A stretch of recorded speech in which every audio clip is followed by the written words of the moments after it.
Anda kembali menyaksikan Dialog Nusantara Siang, pemirsa. Kita lanjutkan dialog kita bersama Dr. Diki Budiman. Eh, Halo Dr. Diki.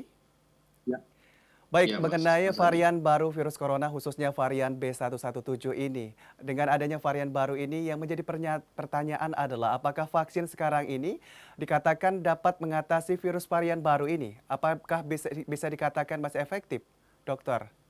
Ya, sejauh ini data yang ada masih memperlihatkan optimisme ini bahwa vaksin termasuk Sinovac ya yang ada ini punya potensi masih efektif, ya, masih efektif. Namun untuk yang B117, namun untuk yang Brazil, ya, varian yang ditemukan di Brazil, ini perlu kita pastikan dengan tentu ada uji atau riset.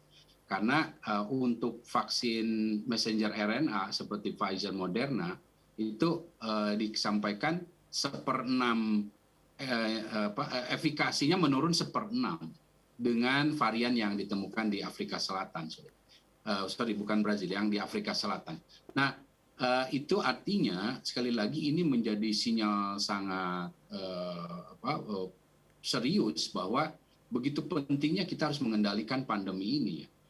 Di mana status pandemi kita ini tidak terkendali dengan tes positivity rate yang jauh di atas 10% ini, yang artinya lagi berpotensi mengalami perburukan jauh lebih buruk lagi situasi pandeminya, termasuk yaitu dikhawatirkan menghasilkan strain baru yang merugikan kita, termasuk masuknya strain yang kita khawatirkan ini yang akan menurunkan efikasi dari vaksin yang sedang kita jadikan program. Nah, oleh karena itu perlu peran penting pemerintah pusat daerah ini untuk memperkuat 3T, ya, 5M, dan di masyarakat juga harus berkontribusi 5M-nya supaya apa? Supaya kita bisa keluar dari situasi yang mengkhawatirkan itu, yang bisa melahirkan perburukan pandemi ya dengan adanya strain baru.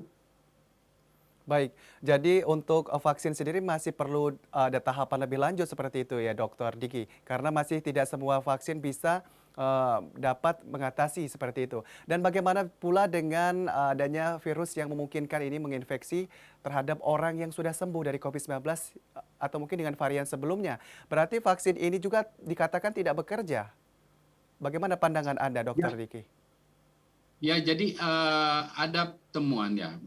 Pertama yang untuk difahami bahwa dalam kasus COVID-19 ini ada potensi reinfeksi, ya, potensi orang yang sudah pulih, kemudian beberapa waktu kemudian, umumnya lebih dari 3 bulan ya, itu dia terinfeksi kembali, ya, terinfeksi kembali. Nah, oleh jenis atau varian yang lain, ini yang artinya potensi sama ya terjadi di ketika misalnya orang itu sudah divaksin, ya. Karena apa?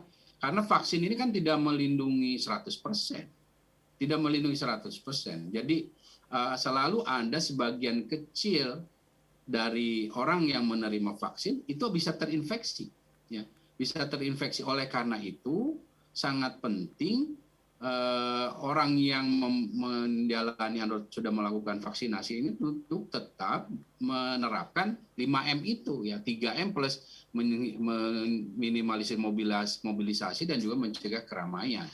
Nah, namun kelebihan dari orang yang menerima vaksin ketika dia terinfeksi itu tidak, harapannya tidak terlalu parah ya. Baik. Tapi kalau bicara konteks strain baru, kita tentu akan harus melihat nih kalau strain barunya yang Afrika Selatan Hmm. mudah-mudahan juga sama ya, tidak terlalu parah ataupun hanya bergejala ringan atau bahkan tidak bergejala. Nah, sekali lagi dalam situasi pandemi ini kita tidak bisa terlalu optimisme berlebihan, termasuk ya tidak bisa pesimisme berlebihan. Kita harus letakkan ini dalam konteks rasionalis, ya, rasionalitas dan realistis, ya, sehingga aspek kewaspadaan, hati-hati harus kita utamakan. Nah, oleh karena itulah lebih baik prinsipnya itu mencegah, ya, daripada terinfeksi COVID-19, dan mencegah masuknya varian baru dan mencegah timbulnya varian baru daripada masuk dan akhirnya lahir varian baru di Indonesia. Baik. Nah, mengenai varian baru ini juga yang terus bermunculan dan terus bertambah seperti itu. Bagaimana seharusnya pula yang dilakukan produsen vaksin COVID-19 ini untuk mensiasatinya?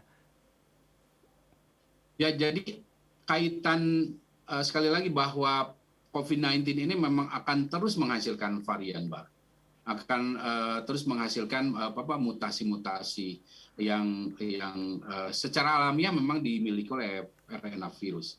Namun tidak artinya sebagian besar harus diketahui varian atau mutasi ini tidak merugikan. Hanya akan ada 1, 2, atau 3 yang akan merugikan. Nah, namun yang menjadi fokus kita, yang harus menjadi prioritas kita adalah bahwa kaitan dengan vaksin, itulah pentingnya ada diversifikasi vaksin. Ya. Karena vaksin jenis yang messenger RNA, vaksin yang jenis protein Nggak ada. base itu akan bisa merespon strain baru ini. Bahkan untuk messenger RNA, ketika ada katakanlah skenario terburuknya ada strain baru yang merugikan dengan banyak kematian, banyak kesakitan, mudah menular dan lain sebagainya itu dengan vaksin yang jenis messenger RNA butuh kurang lebih hanya 6 mingguan untuk menghasilkan vaksin baru yang bisa merespon terhadap strain yang baru itu di 6 mingguan. Tapi kalau jenisnya yang Sinovac ya harus dari awal lagi risetnya, dan itu artinya bisa lama sekali. Nah, itulah sebabnya makanya perlu ada diversifikasi dalam pemilihan dan negosiasi vaksin. Baik, mengenai negosiasi vaksin ini tentunya untuk varian-varian baru yang kata Bapak tadi hanya beberapa yang akan menimbulkan dampak yang cukup parah seperti itu atau mungkin yang bisa dikatakan menimbulkan dampak yang sedikit agak sulit mungkin disembuhkan. Itu yang varian yang mana ini, Dokter Diki? Ya, begini, untuk vaksin ini sifatnya itu kan proteksi ya. Dia sifatnya vaksin ini untuk memproteksi, ada 3 efikasi ya dari vaksin ini, bahwa dia memproteksi orang yang menerima vaksin itu dari kemungkinan terkena COVID sekian persen. Bahwa akan ada yang terkena, ada efikasi kedua, yaitu efikasi di mana keparahan ataupun gejala yang dialami itu tidak berat, tidak membuat dia harus ke ICU atau mengalami harus dirawat di rumah sakit. Jadi gejalanya bisa ringan atau tidak bergejala malah. Nah, ini efikasi kedua. Nah, efikasi yang ketiga yang ini yang masih harus ditunggu dan dikaji itu dan diteliti maksudnya adalah efikasi vaksin itu dalam mencegah penularan. Nah, sejauh ini baru Oxford yang keluar atau datanya tentang dia mampu mencegah penularan. Nah, untuk Sinovac atau yang lain ini masih dalam proses ya, kita harus menunggu. Nah, artinya sekali lagi vaksin ini kalau bicara untuk proteksi, iya, makanya penting vaksin ini.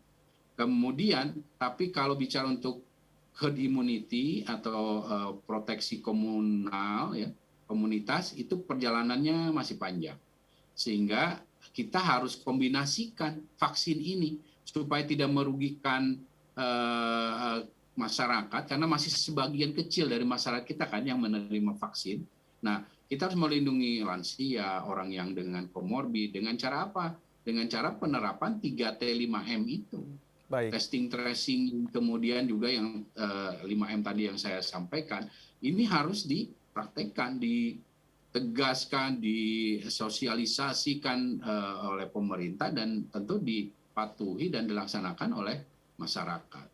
Baik, dan untuk penerapan protokol kesehatan 5M dan juga pemerintah maupun masyarakat, apa yang ingin Anda sampaikan agar ini masyarakat tidak menyepelekan dari virus COVID-19 ini maupun varian-varian yang munculan di masyarakat. Karena wabah ini kita belum mengetahui kapan akan berakhir, begitupun vaksin Ya. bukan solusi salah satunya begitu kan, Dokter Diki. Mungkin apa yang Anda akan sampaikan? Ya, sekali lagi ingin saya ingatkan pada semua pihak masyarakat bahwa perjalanan kita melalui pandemi ini relatif masih panjang ya. Setidaknya skenario menengahnya ya di 2022 akhir akan lumayan mengalami situasi yang lebih baik, tapi itu pun kan masih relatif 2 tahunan. Namun yang agak jauhnya lagi bisa sampai 2024. Nah, artinya kita harus bersiap dengan skenario bahkan terburuk sekalipun dalam penyelesaian pandemi ini. Dengan cara apa? Dengan kita mematuhi 5M itu, ya, memakai masker. Maskernya sekarang sudah harus benar-benar dipakai dengan baik, benar caranya. Ya, karena masker ini sangat efektif. Riset terakhir membuktikan terutama penularan ini memang melalui udara, melalui droplets ya. Jadi saya sangat menghimbau semua pihak sekarang benar-benar memakai masker karena terutama di Indonesia ya itu adalah proteksi kita yang paling mudah. Kalau bisa 2 lapis sekarang maskernya ya. Dan ini seandainya 90% dari kita yang memakai luar biasa ini dampak luar biasa ya dikombinasikan dengan menjaga jarak 2 meter. Ini akan sangat signifikan menghindarkan kita dari situasi perburukan pandemi.